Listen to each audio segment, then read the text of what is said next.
ఇప్పుడు మీరు అన్నట్టుగా 8 సీట్స్ గెలిచింది, 30 టార్గెట్ పెట్టుకున్నారు బీజేపీ వాళ్ళు. మరి ఇప్పుడేమో కాంగ్రెస్ 15 పెట్టుకుంది, బీజేపీ ఏమో 12 పెట్టుకుంది టార్గెట్.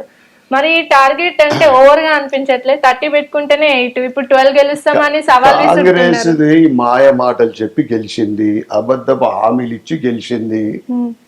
6 గ్యారెంటీలని చెప్పి 100 రోజులు అమలు చేస్తా అని చెప్పి ఎన్నో హామీలు 6 గ్యారెంటీలు ఇచ్చింది. దాంతోపాటు మొత్తము కేటీఆర్ అంటూ ఉంటాడు 420 420 అని మేము అనగానే 413 హామీలు ఇచ్చినట్లు రికార్డ్స్ ఉన్నాయి.